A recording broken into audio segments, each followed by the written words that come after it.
Morning बच्चों। आज मैं आपको ईवीएस का वाटर सोर्सेस के बारे में पढ़ाऊंगा।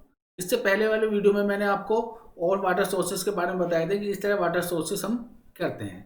आज मैं आपको पॉन्ड के बारे में बता रहा हूँ। पॉन्ड, वाटर टैंक, कैनल, इनके बारे में आपको बताऊंगा। ये भी आपको इरिगेशन ऑफ वाटर में आ जाता है, यानी कि जो वाटर इरिगेशन के लिए यूज किया जाता है वो कैसे किया जाता है। अब आपका pond, a pond is a body of standing water. Pond का मतलब हिंदी में तालाब होता है।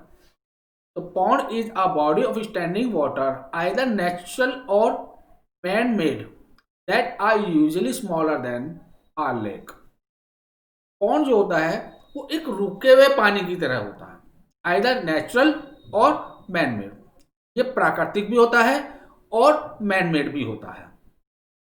That are usually smaller than a lake. ये लेक से थोड़ा छोटा होता है। झील जो होती है, लेक मतलब झील, ये बड़ी होती है और पॉन्ड जो होता है वो उससे छोटा होता है। Than smaller than a lake. They may arrive naturally in flood plain as part of the river system.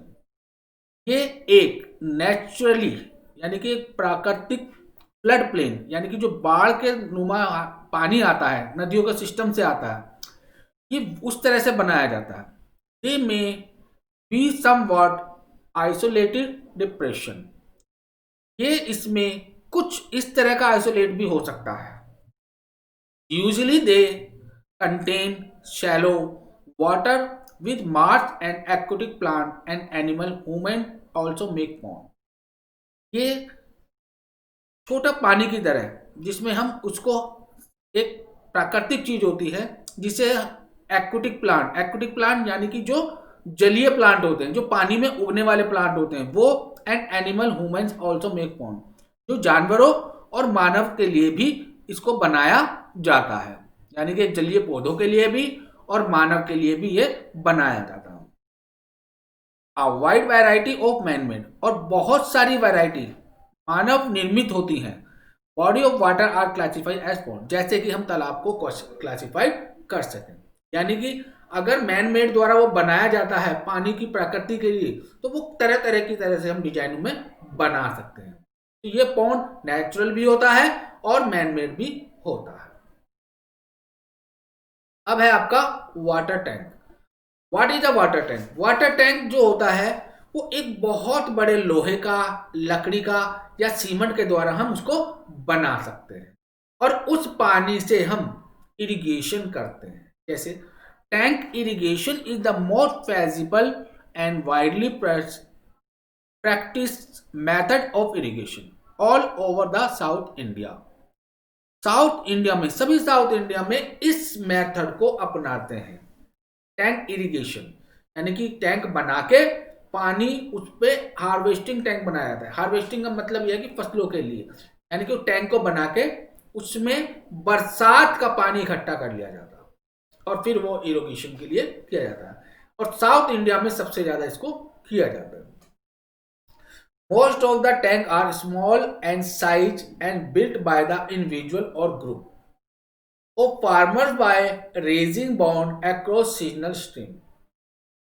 ज्यादातर टैंक छोटे साइज के होते हैं और ये मिले जुले या ग्रुप के द्वारा, किसानों के द्वारा बनाए जाते हैं। बॉन्ड अक्रॉस सीजनल स्ट्रीम, जो एक ऋतुओं के हिसाब से बनाए जाते हैं। जैसे बरसातों में पानी को रोकने के लिए उसको बनाया जाता है ताकि बारिश का पानी उस टैंकर में इकट्ठा हो जाए और उससे अपनी खेती बाड़ी की जा सके। The soil of Channel Plateau is hard and stony, and so it is not easy to dig canal or well in those areas। ये मिट्टी को पठारी भागों से जो कठिन होती है और पथरीली होती है उसको बनाया जाता है। And so it is not easy, ये आसान नहीं है, टू डिग कैनल, कि नहरों को खोदना और कुओं को खोदना, उस स्थानों पर ये चीजें बनाना। ये आसान नहीं है कि हम जहां पर नदियां खोदी जाए, जहां कुएं खोदे जाए, उस एरिया में हम इसको बना सके, क्योंकि वहां पर मिट्टी रेतीली, पथरीली और हार्ड होती है। वहां पर आपको इन टैंकों को बनाया जाता है। There are big tanks which have been created by raising high bound on one side valley of hills. ये पर्वतों के एक पहाड़ियों के बीच के साइड बनाया जाता है, एक हिस्से में जहां पर पहाड़ियां होती हैं उनके साइड में एक बड़ा टैंक बना दिया जाता है जिससे वो पानी सारा उसके अंदर आता रहे। Small channel are dug out of the both side tank irrigation land.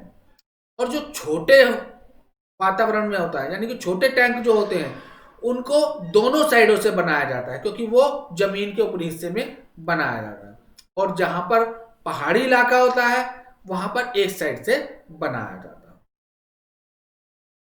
In rural area of the south India there are large number of small tank in irrigation. जो ग्रामीण क्षेत्र होते हैं वहां पर बहुत सारी संख्या में छोटे छोटे टैंक खेती के लिए बनाए जाते हैं, but such tanks are dry up during critical drought period and don't help in irrigation। लेकिन जैसे ही टैंक सूख जाते हैं, उसमें सूखा पड़ता है, तो ये बहुत ही परेशानी का विषय है। Period and don't help in irrigation, जो खेती बाड़ी के लिए बिल्कुल भी सहायता नहीं करते। जब सूखा पड़ जाएगा, बरसातें नहीं होंगी और वो टैंक सूख जाएगा जिससे हमारी खेतियों में नुकसान हो जाता है। कैनल यानी कि नहरें। नहरें जो हैं, canal is on artificial waterway construction to allow the passage of boat और शिप इनलैंड और the convey water for irrigation. नहरें जो होती हैं ये एक बनावटी वाटरवे, एक कंस्ट्रक्शन बनाया जाता है, आर्टिफिशियल जो वाटरवे रास्ता बनाया जाता है नहरों के लिए, जिसमें आप बोट शिप जो शहरों के अंदर अंदर कन्वर्ट करता है खेती के लिए वो बनाया जाता है। This is the most convenient method of the irrigation. यह बहुत ही साधारण अच्छी तरीके का मेथड है। About half of the total area under irrigation canal situated in Punjab. और इसके आधे, पूरे एरिया के आधे हिस्से में जो खेती की जाती है वो इन नहरों से ही की जाती है। पंजाब में जो ज्यादातर नहरें स्थित है वो ज्यादातर आधा हिस्सा इन नहरों से ही बनाया जाता है, चाहे वो पंजाब हो, हरियाणा हो, उत्तर प्रदेश हो, आंध्र प्रदेश हो। इन राज्यों में इन नहरों द्वारा ही खेतियां की जाती हैं। It is easy to dig canal in this area. ये बहुत आसानी से इन क्षेत्रों में बनाए जाते हैं। Since the land of level and soil soft, क्योंकि यहाँ मिट्टी सॉफ्ट होती है और उसका लेवल भी आसानी से हो जाता है ताकि हम आसानी से उसको बना सकें। क्योंकि पहाड़ों में, पर्वतों में, रेगिस्तानों में, वहां पर इन नहरों को बनाना बहुत ही कठिन है, लेकिन इन क्षेत्रों में आसानी से बन जाता है। क्यों? क्योंकि यहाँ पर सॉइल सॉफ्ट यानी कि मिट्टी और लेवल बड़ा सॉफ्ट होता है। There are two types of canal. नहरें जो होती हैं वो दो प्रकार की होती हैं, perennial canal and inundation canal. Artificial reservoirs are created by the construction anicut. Artificial reservoir यानी कि पानी को एक जगह इकट्ठा करके उसको एक कंस्ट्रक्शन बनाया जाता है, जैसे बैरागेज और dam across river to the perennial canal. यानी कि बैराग एंड डैम यानी कि जहां पर पानी को इकट्ठा करके खेतियां की जाती हैं तो उसको पेरेनियल कैनल कहते हैं। जहां पर डैम, बांध बनाए जाते हैं, तो बांध जो बनाए जाते हैं वो पानी का एक हिस्सा रोक के बनाए जाते हैं, तो वो उसको बोलते हैं perennial canal. Irrigation in the being done in the Mahanadi delta area by the construction arrange the Naraj and the Jobra of Cuttack city across the Mahanadi and the Chaudwar across the river Birupa. ये जितने भी डैम कंस्ट्रक्शन हैं इन पर नदियों को रोककर बांध बनाया जाता है ताकि उनसे खेती की जाए और उनसे उनका वातावरण को ठीक किया।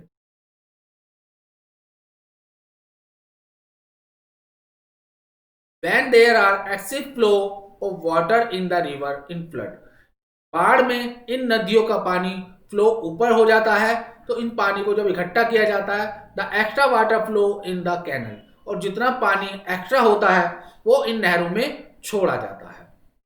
सच canal are effective only during flood, जैसे कि नदियों में इफेक्टिव पड़ता है ओनली ड्यूरिंग फ्लड, कि बाढ़ के समय में इन पे इफेक्ट पड़ता है। And those are known as the inundation canal, जैसे इनको हम इंडोनेशियन कैनल कहा जाता है। जब बाढ़ का पानी ज्यादा हो जाता है तो उनको जब नहरों में छोड़ा जाता है तो उनको इंडोनेशियन कैनल कहा जाता है। This type of the canal is very few in number in our country. इस प्रकार की कैनल जो है वो हमारे देश में बहुत कम है। मोर इन पंजाब देन एल्सवेयर, ज्यादातर ये पंजाब में। क्लियर है? आज मैंने इस चैप्टर को कंप्लीट कराया है। इसका नेक्स्ट एक्सरसाइज आपको नेक्स्ट में भेज दिया जाएगा। इस चैप्टर को आप ध्यान से रिवाइज करेंगे, ध्यान से देखेंगे, ताकि इसका रिवीजन भी हो जाए और आसानी से आपको समझ में भी आ जाए। तो इसको आप ध्यानपूर्वक देखेंगे और ध्यान से इसको करेंगे। Thank you.